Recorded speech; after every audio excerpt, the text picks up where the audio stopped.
Todo cadáver tiene una historia que cuenta a través de mí. No. Le cortaron la garganta. Sus heridas también me hablan. No tenía heridas que mostraran que trató de defenderse del atacante. Y algunas son tan profundas Todos eran sospechosos. ¡Al suelo! ¡Oigan, oigan! que dejan cicatrices en los que quedan atrás.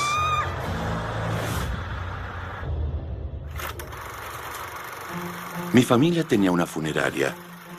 Para mí, estar cerca de los cadáveres era algo normal en mi vida. Durante los últimos 25 años, he sido forense del condado de Dauphin, Pensilvania. He participado en casi 3,000 autopsias. Dicen que todos tienen una historia que contar, pero para mí, todo cadáver tiene una historia que contar. Y es mi trabajo escucharla. Reporte forense.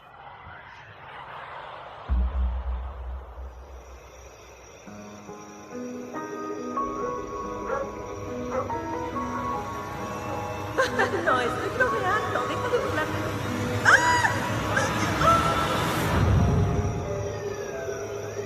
En un suburbio tranquilo a las afueras de Harrisburg, Pensilvania, la policía respondió a una llamada de emergencias en la casa de Darlene y Todd Ewald.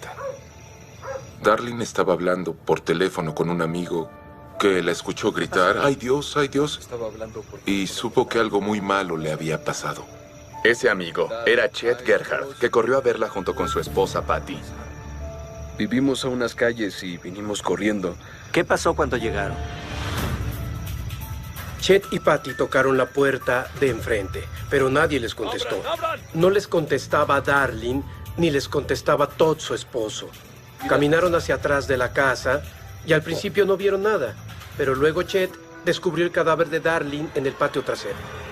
¡Ay, no! Tranquilos. Ahora van a revisar la casa. Sí. Los oficiales no tenían idea de la escena que les esperaba. Cuando vi a Darlene, estaba sentada en una silla del patio, tirada. Y claramente tenía una gran cortada en la garganta. Sin saber si el asesino estaba cerca, la policía entró a la casa silenciosa. ¡Policía! ¡Manos arriba! ¡Salga de la cama! ¡Ponga las manos en la vista! pasa? ¡Fuera! ¡Salga ahora! Como a las 2:30 de la mañana, abrieron mi puerta unos hombres que me decían que levantara las manos. ¡Las manos arriba! ¡Donde pueda verlas! ¡Rápido, rápido! No podía ver porque me apuntaban la luz en los ojos y solo me gritaban que subiera las manos. Al menos podrían decirme qué sucede. Señor, necesito que guarde silencio y coopere. ¿Tiene armas en la casa? No. ¿Hay alguien más en casa? Mi esposa y mi hijo. Me pusieron esposas y me sacaron de la cama y me levantaron así. Esposaron a Todd y lo llevaron abajo a la cocina, pero no le dijeron qué pasaba. Los oficiales siguieron buscando en la casa. Busquen en las habitaciones.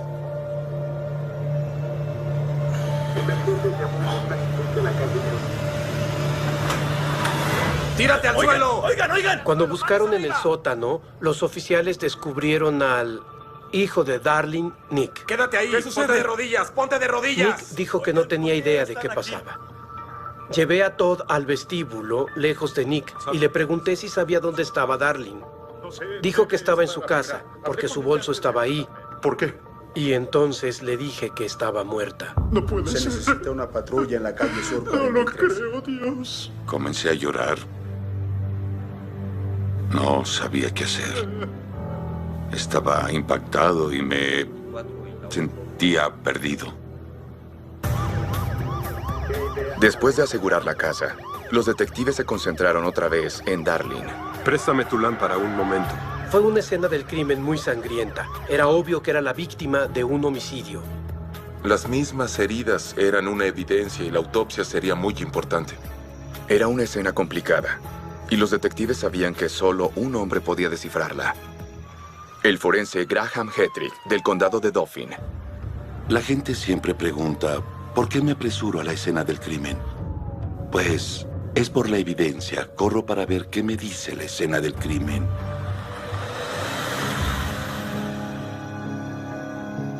Mi trabajo como forense Como médico legista es observar, recolectar y documentar evidencias para determinar la causa de muerte.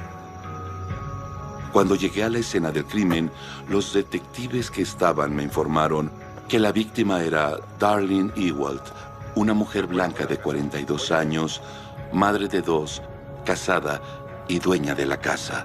Hola, Joe. ¿Cómo estás? Hola, qué gusto verte. Igualmente. ¿Qué tienen? Una mujer atrás. ¿Dónde está la familia? Adentro. El padre y el hijo dicen que estaban dormidos. Nadie duerme tan profundo. Tú dímelo. Bueno, gracias. Qué gusto verte. Igualmente. Los sentidos de Graham estaban muy alerta. No tratas de asimilar una sola cosa cuando observas una escena del crimen, sino todo, los colores, los olores, lo observas todo, pero lo principal para mí como forense es el cuerpo. Graham notó que aún había olor a cigarrillo en el aire y el teléfono que tenía Darlene al lado. Darlene era una mujer nocturna. Le gustaba dormir hasta tarde y sentarse en el patio trasero mientras fumaba. Hablaba por teléfono cuando pasó. La persona con quien hablaba la encontró. ¿Hablaba con alguien a las 2 de la mañana? Sí, eso parece. Lo primero que vi fue una enorme herida en el cuello. Laceración en el cuello. Y parece que tiene una puñalada en el pecho. Aunque era fácil asumir que la herida en la garganta la mató, la escena le contaba una historia completamente diferente. La sangre me decía que primero la apuñalaron en el pecho. El charco era grande, pero no demasiado. Si en el momento en el que la degollaron hubiera latido su corazón, normalmente habría salido un flujo más continuo de la herida del cuello. Pero parecía que la sangre solo brotó y escurrió por los brazos, como 2 ríos que cayeron al suelo en esos charcos. Que el asesino la apuñalara en el corazón y luego la degollara como medida adicional, me dijo que era una persona muy perturbada. Y Graham creía saber hacia dónde escapó el asesino. Vi que había un patrón de marcas que partía de atrás de la silla. Eran marcas de sangre que probablemente dejó el arma que usaron para asesinarla. El rastro iba hacia la esquina noroeste del jardín y seguía sobre una cerca de madera, la cual examinamos y descubrimos que tenía más evidencias de sangre. Ven aquí. Al parecer el asesino entró al jardín por ahí y por ahí también escapó. Ven, acércate. Mira, toma esto. En su muslo estaba el último cigarrillo que fumó. Y ni un pedazo de ceniza estaba fuera de lugar. Su muerte fue tan rápida que jamás tocaron el cigarrillo que estaba en su pierna y se consumió hasta el filtro. El culpable era hábil para matar. Sus acciones fueron rápidas y deliberadas. Fue un homicidio excesivamente brutal. Todos sabían que había que asegurar y procesar la escena del crimen correctamente para hacerle justicia a Darlene Ewald. La búsqueda completa y exhaustiva en casa de los Ewald no reveló ninguna evidencia física de que algún intruso quisiera entrar a la fuerza. Tal vez el asesino de Darlene se escondía a plena vista. La primera hipótesis fue que Darlene fue el objetivo de alguien conocido, que sabía que se sentaba hasta tarde en el patio en las noches. Eso señalaba a alguien con quien tenía una relación. Vamos a necesitar un forense.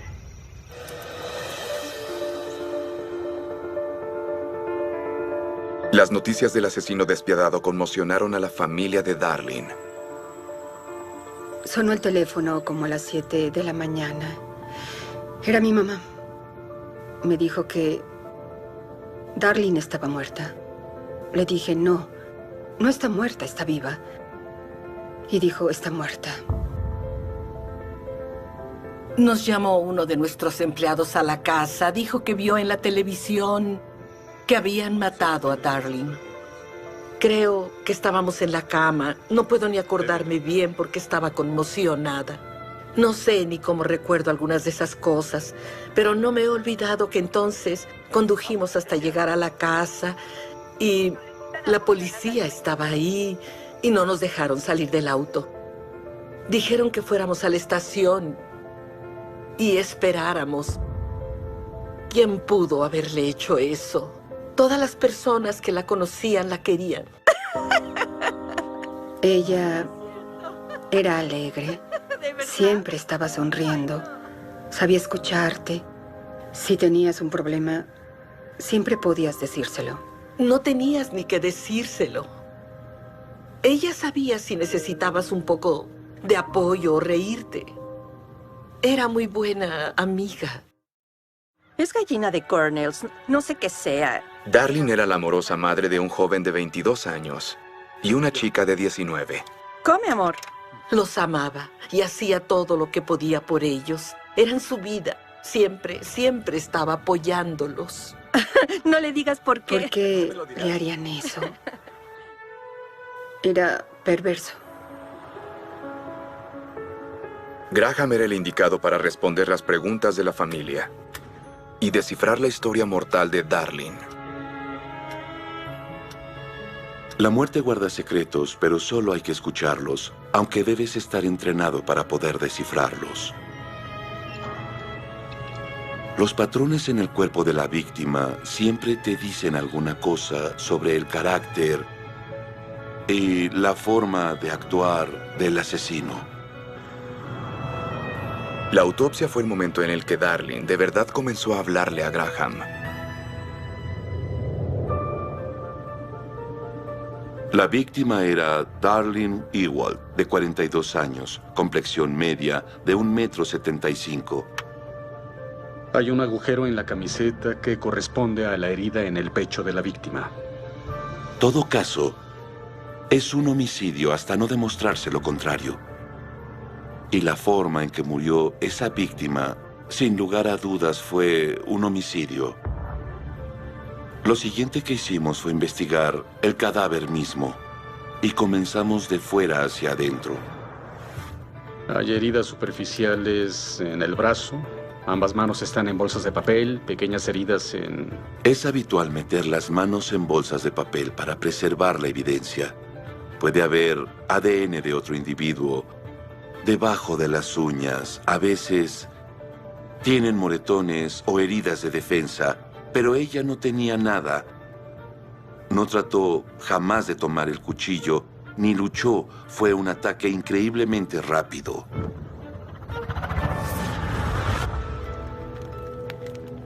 Heridas significativas en el cuello y el pecho.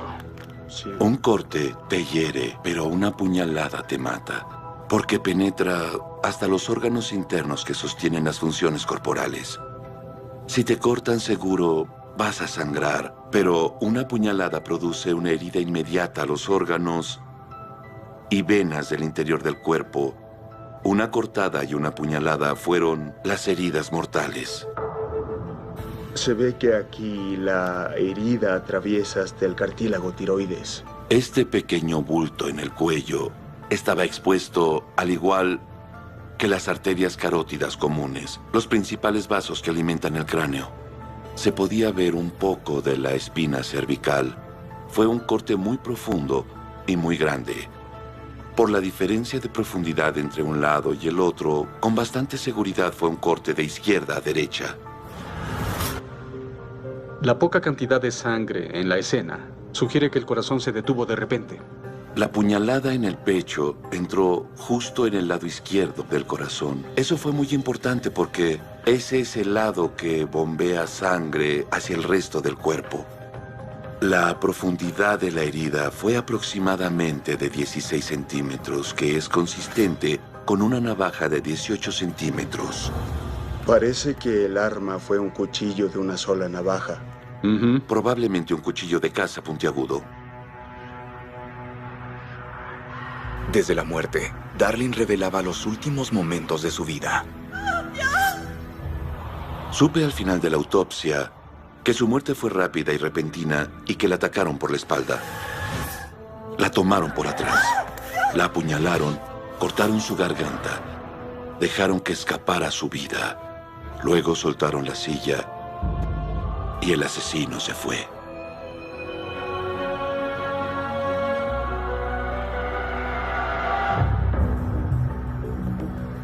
En ese momento de la investigación creímos que era alguien cercano a su círculo, alguien conocido. Consideramos a Todd como sospechoso porque en muchos casos el esposo está involucrado en la muerte de la esposa. La naturaleza humana hace que las emociones exploten entre las personas que son cercanas. La policía tiene que investigar los matrimonios en esas circunstancias.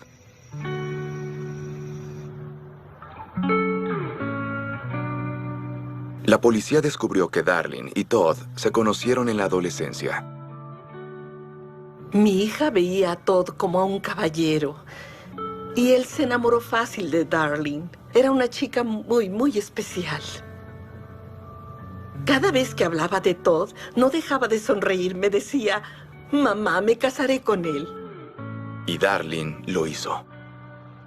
Después de un año de novios, a los 6 meses de embarazo, nos casamos.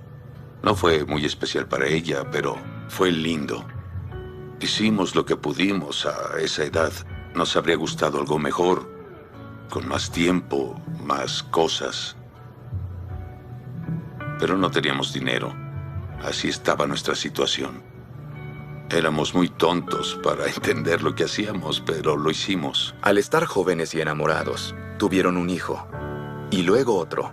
Pero con el paso de los años, Darlene y Todd cambiaron. Entonces esa cosa explotó, voló. Darlene siempre tuvo muchos amigos. Si entraba a un lugar con desconocidos, hacía amigos. Hablaba con las personas. Sí, eso hizo. Darlene era muy extrovertida, muy amistosa. Le gustaba ir a los bares de la localidad. A su esposo no le gustaba mucho. A él le gustaba más irse temprano a la cama. Disculpen, voy a entrar un momento a recostarme. El tiempo le pasó factura a este matrimonio una vez dichoso. Pero además de su esposo Todd, los detectives sospechaban de su hijo. Nos informaron que Nick no siempre se llevaba bien con Darlene. Nick. Sus familiares describieron la relación entre Darlene y su hijo Nick como turbulenta. ¡Cierra la puerta! Tranquilo. Pero Y por favor, le plantearon a la policía la posibilidad de que fuera capaz de hacerle algo violento a Darlene y tuvieron que explotar esa hipótesis.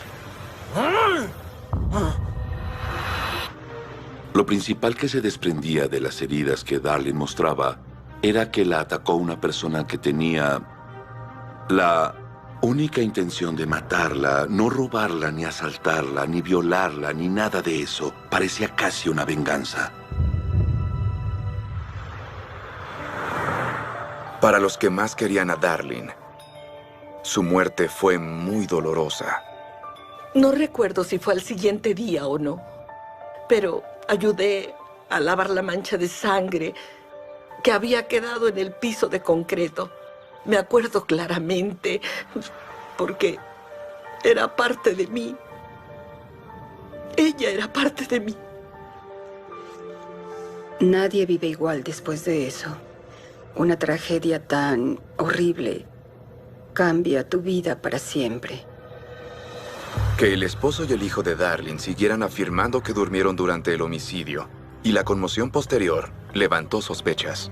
Llevaron a Todd y Nick a la estación de policía para entrevistarlos, mientras el servicio forense terminaba la búsqueda en su casa. La policía haría mal su trabajo si no investigara a todos los allegados de la víctima, incluyendo a su esposo. A veces pasa por dinero, a veces por celos, a veces por un acto de ira. Después de todo, mataron a Darlene mientras hablaba de noche con su amigo Chet Gerhardt. Todd, debemos hacerle unas preguntas. Ok. Los detectives debían considerar el hecho de que Darlene estaba hablando en el porche con otro hombre a las 2 de la mañana mientras su esposo dormía en la cama. ¿A qué hora se durmió anoche? 12:30. ¿Y Darlene ya se había quedado dormida? No, hablaba afuera con un amigo, Chet. ¿Tenía problemas con que hablara con otros hombres? No, eran solo amigos. Todd nos dijo que Darlene estaba hablando por teléfono con Chet sobre un viaje próximo que iban a hacer. Un crucero que tomaría pronto con Chet y su esposa. Todd dijo que no iría con ella porque era entrenador de un equipo de fútbol y las vacaciones interferían con eso. El homicidio de una esposa generalmente es pasional cuando una pelea verbal se vuelve física y luego se vuelve un asesinato. ¿Tenía un seguro de vida a nombre de ella? No. Amaba a mi esposa. Ella hacía sus cosas y yo las mías. Pero la amaba y no la lastimaría. Todd nos dijo que no había problemas entre él y Darlene y que no tenían peleas. Y que esa noche se durmió antes porque debía despertar temprano. Aún así, la historia de que dormía profundamente mientras mataban a su esposa era sospechosa. Todd dijo que no escuchó que tocaban la puerta, por el aire acondicionado y porque duerme profundamente. Al sospechar de eso, los detectives cambiaron de táctica y cuestionaron a Todd sobre el arma que usaron para matar a Darlene. Era un cuchillo largo. Solo la navaja medía 18 centímetros. Probablemente tenía filo aserrado. Uno de los detectives me preguntó si tenía algún cuchillo. Y le dije que tenía muchos. Me preguntó a qué me dedicaba y le dije que era constructor, que reparaba cosas de cuero, que tenía cuchillos de toda clase. Fue una confesión sorprendente. Y me dio una descripción del arma homicida y me preguntó si tenía un cuchillo así. Le dije que no, pero en ese momento supe que estaba en problemas. Le preguntaron a Todd si estaba dispuesto a hacer la prueba del polígrafo. Claro, lo que sea para encontrar al asesino. Entré a hacer la prueba del polígrafo. ¿Está casado con Darlene Ewald? Sí. ¿Tienen 5 hijos? No. Me interrogaron 11 horas. ¿Mató a su esposa? No. ¿Todd se quebraría bajo presión?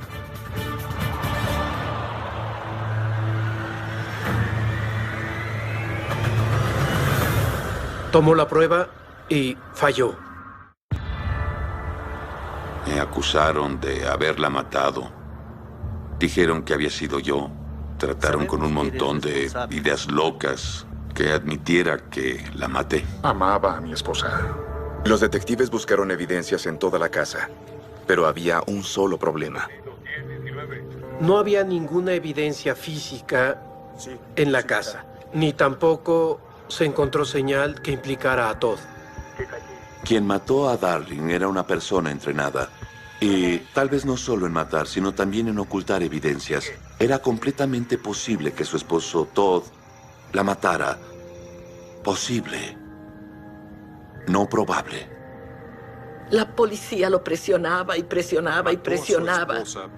Pero les dije a los detectives que a veces Todd y Darlene tenían algunos problemas. Pero era imposible, imposible, imposible que Todd le hubiera hecho eso.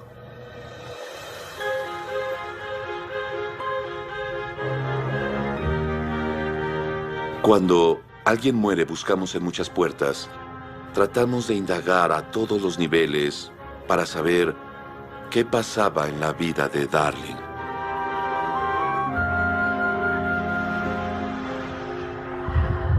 ¡Nick! ¡Vete! ¡Oh, Dios! Y cuando hacemos eso, a veces hay que poner atención hasta en la pelea más pequeña. Hay que buscar bajo todas las piedras. Y para los detectives eso significaba interrogar al hijo de Darlene, que también estaba en casa cuando la mataron. Nick, queremos hacer unas preguntas. Sí, claro. La familia le planteó a la policía la posibilidad de que hubiera podido ser violento con Darlene. Normalmente eso no se ve.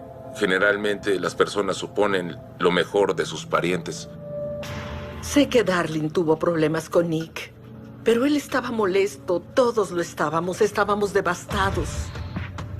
¿Qué podría haber molestado tanto a un joven de 22 para matar a su madre? ¿Tienes novia? Sí.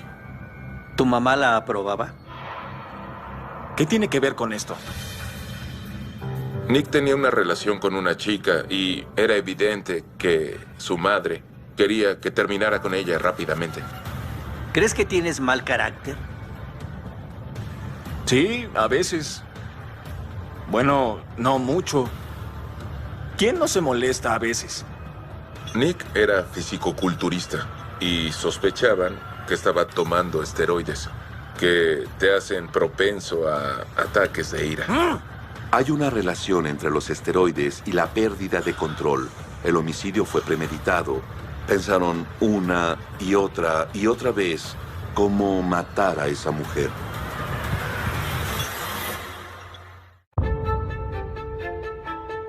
En los días posteriores a la muerte de Darlene Ewald, de 42 años, el forense Graham Hedrick regresó a la escena del crimen para encontrar cualquier pista que no viera esa noche. Tomamos muestras. Con hisopos y cintas recolectamos toda la información porque ese es nuestro trabajo. Y mientras procesaba la escena, sentía que lo que estaba viendo era lo peor del comportamiento humano. 297623. Mientras, los detectives interrogaban a Nick, el hijo de Darlene. Sí, claro. Se hizo muy claro que Nick y Todd eran diferentes emocionalmente. Nick era más propenso a gritar y enfurecerse que su padre. ¡Nick! ¡Nick! ¡Está muy fuerte! ¿Qué? Baja el volumen de la música. ¿Cuántas veces debo decirte que no me interrumpas cuando me ejercito? Por favor. ¡Fuera! ¡Vete! ¿Cuál es tu problema? Una vecina nos informó que solo media hora antes de que pasara el homicidio, escuchó una pelea fuerte en la casa. ¿Eras violento con tu mamá? No la maté. Ya les dije que estaba en el sótano, ¿no entienden? Nick estaba perdiendo la paciencia, pero como su papá, su historia jamás cambió. Por favor, Nick, dinos la verdad. Yo no lo hice. ¿Cómo podría? Nick dijo que era imposible que hubiera cometido el crimen por toda la sangre que había. No podía haberse limpiado y deshecho de la ropa manchada. Y eso sin duda era una afirmación cierta. No maté a mi mamá. Incluso con la escasa sangre de Darlene que se esparció, debería haber rastros en la ropa del asesino. Buscaron en la casa la ropa que el hijo pudo haber usado y no encontraron nada. Todd y Nick eran libres de irse por ahora. ¿Estás bien? Dentro de lo que cabe. Estaba conmocionado. Solo esperaba despertar de esa pesadilla, pero jamás pasó. Había otra persona cercana a Darlene que necesitaban interrogar, a su buen amigo Chet, que fue quien encontró su cadáver. Muchas veces la gente dice que encontró un cadáver porque en realidad son los asesinos. Y esas personas creen que montaron tan bien la escena que jamás van a poder sospechar de ellas. Cuéntanos otra vez de esa noche, Chet. Darlene y yo hablábamos como a la 1:30 de la mañana. Estábamos planeando las vacaciones a las que iríamos. Darlene estaba en su patio.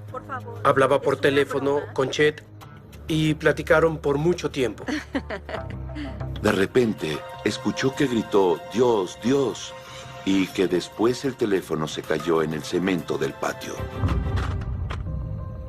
Al principio pensamos que era muy raro que Darlene y Chet estuvieran hablando tan tarde por teléfono.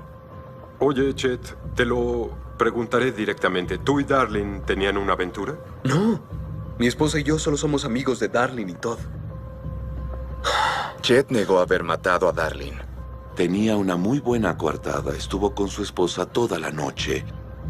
El hecho de que el registro de llamadas y su esposa pudieran corroborar su historia era suficiente para poder excluirlo. En la escena del crimen, Graham buscaba pistas, cuando de repente notó que una cosa crucial le faltaba. No pude sentir pasión en esa escena. Estaba seguro de algo, que el asesino quería una sola cosa: matarla. Pensaba que quien la mató solo quería satisfacer una necesidad. Siempre me causó preocupación que su muerte parecía muy profesional, muy metódica y limpia. Estaba seguro de que el culpable lo había hecho antes. Me hizo pensar que debíamos considerar la hipótesis de un asesino serial. Y días después, a 40 kilómetros de ahí, hubo otro ataque. 4 días después, en el condado de York, hubo un ataque similar con un cuchillo contra otra mujer, con el mismo perfil que Darlene Ewald. La mujer era Patricia Brooks, de 37 años. Patricia dormía en su sofá cuando el atacante entró por la puerta trasera. Notó que la estaban atacando cuando sintió un metal caliente en la garganta. Se despertó, se sentó y eso debió asustarlo. Luego huyó por atrás de la casa. Habían apuñalado a Patricia en el cuello. Tenía suerte de estar viva. Les dijo a los detectives que el atacante traía ropa oscura, pero no pudo identificarlo. Pero los detectives seguían preguntándose si el hombre que atacó a Patricia y a Darlene eran la misma persona. La mayoría de los homicidios se cometen con pistolas, pero esos eran 2 crímenes brutales cometidos con un cuchillo. Un homicidio y un intento de homicidio, con 4 días de diferencia. Y entre más descubrían Graham y su equipo, más sospechaban que un solo hombre cometió los 2 ataques. Se ve aquí un corte largo en el cuello, probablemente de un cuchillo con navaja aserrada. Vimos que usaron un cuchillo aserrado con Darlene, y Patricia dijo que la atacaron con un cuchillo. ¿Ves algunas similitudes? Ambas víctimas son mujeres y de edad parecida. Bien. ¿Qué más? Ambas víctimas vivían en vecindarios similares. Las 2 vivían en áreas rurales. Sin testigos para interferir con el crimen, y Brooks describió a un atacante con máscara. Eso es consistente con un ataque sorpresa como el de Darlene Ewald. Al menos debemos considerar que es el mismo sospechoso.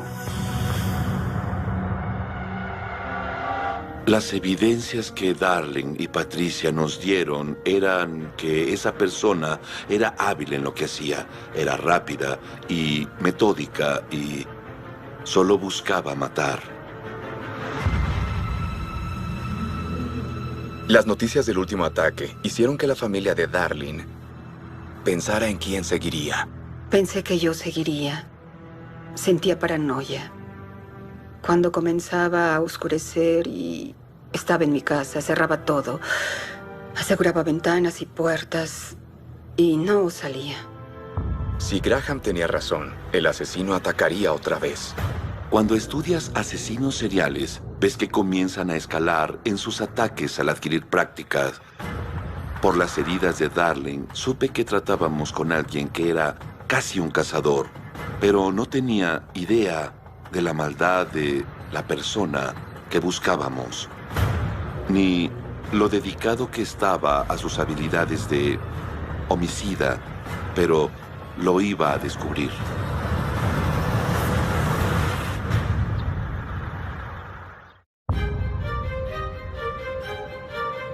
Varios días después de iniciar la investigación sobre la muerte de Darlene Ewald, hubo cerca un segundo ataque que convenció al forense Graham Hetrick de que quizá trataban con un asesino serial. Sospechaba que tratábamos con un asesino que era cazador, alguien que tal vez había cazado antes. Y casi 2 semanas después, les avisaron a los detectives de un tercer ataque.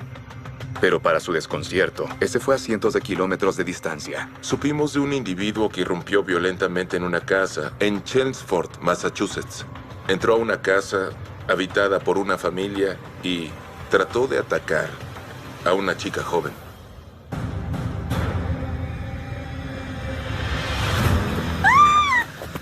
La madre y el padre se despertaron con los gritos de su hija de 15 años. Entraron a su habitación y encontraron a un hombre vestido de negro que trataba de atacar a su hija con un cuchillo. Hicieron que se cayera al piso y pudieron dominarlo y llamaron a la policía. ¡Hola, policía! ¡Tenemos un intruso! ¡Mandan ayuda, por favor!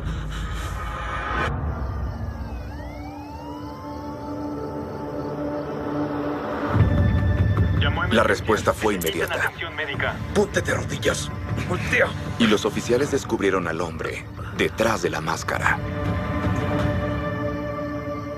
Adam Leroy Lane era un conductor de camiones. Viajaba en las carreteras interestatales, incluyendo Pensilvania y Nueva Jersey.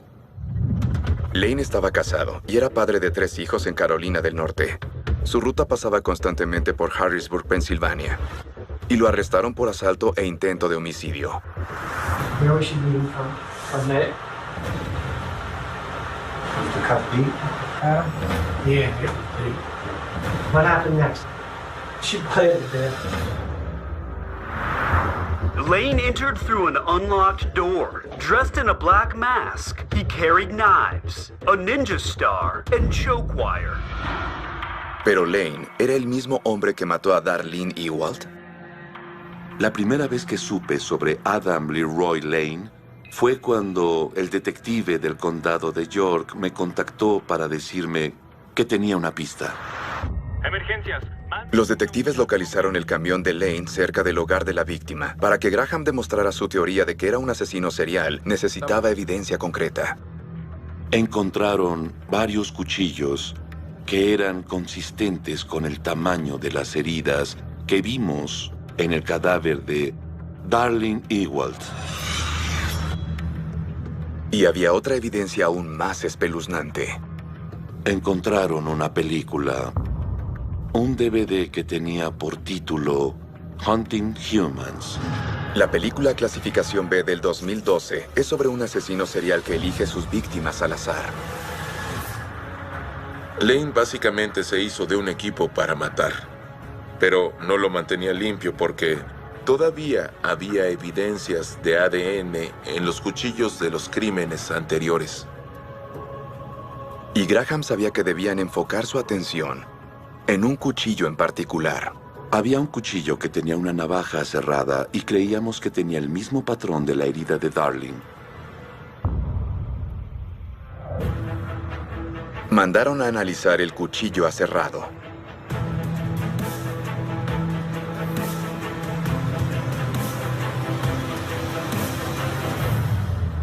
Cuando el laboratorio analizó el cuchillo de Lane, descubrió perfiles de 5 víctimas diferentes, incluyendo a Darlene Ewald.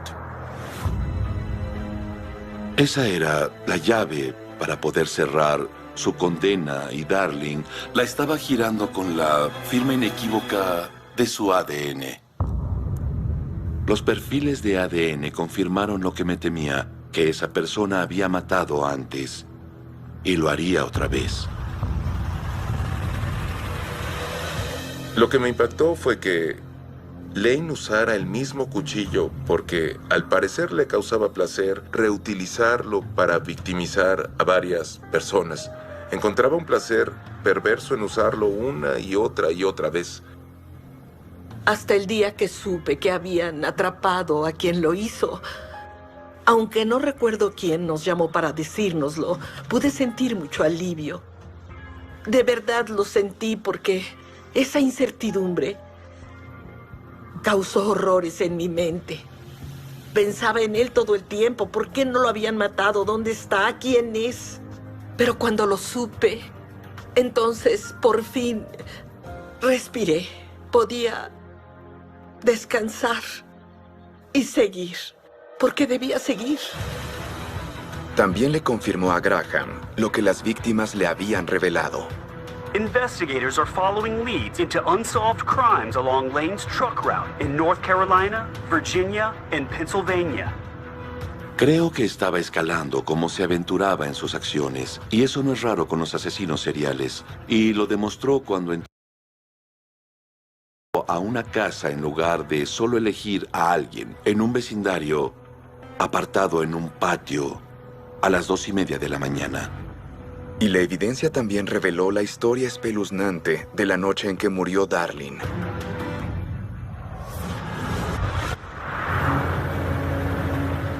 Descubrimos que Adam viajaba en la carretera interestatal 81 cuando fue el homicidio de Darlene, lo que le dio la oportunidad de cometer el crimen. Se estacionó a unos kilómetros de ahí. Se puso su disfraz de ninja y salió de cacería. Eso fue lo que los detectives pensaron que Lane hizo en la madrugada del 13 de julio del 2007. Había silencio y quizá consideró más de una puerta. Pero entonces vio una luz encendida en un patio. Vio la oscuridad de la entrada del patio trasero. Y eso fue lo que selló el destino de Darlene. No. Fue el lugar más improbable y la persona más improbable, sin nada que la relacionara, además del hecho de que era una presa fácil esa noche. Creo que entrar por el patio trasero fue muy emocionante para él. ¿En serio? Estaba cazando humanos, pero un gran equipo también lo cazaba.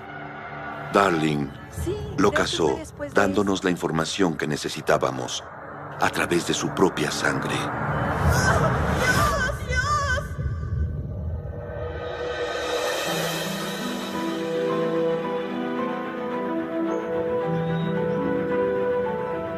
Casi 3 años después de la muerte de Darlene Ewald, Adam Leroy Lane se declaró culpable de su muerte, junto con la de otra mujer de Nueva Jersey y otros 2 ataques.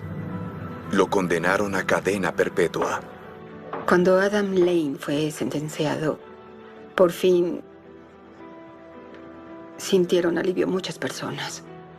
Y creo que Darlene también descansó, porque no podía hacerlo hasta que lo condenaran.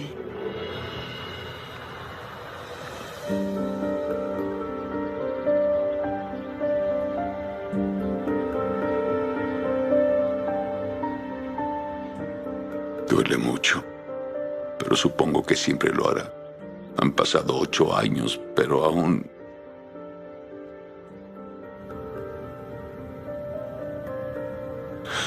me enfurece y me frustra tanto. Y me hace llorar.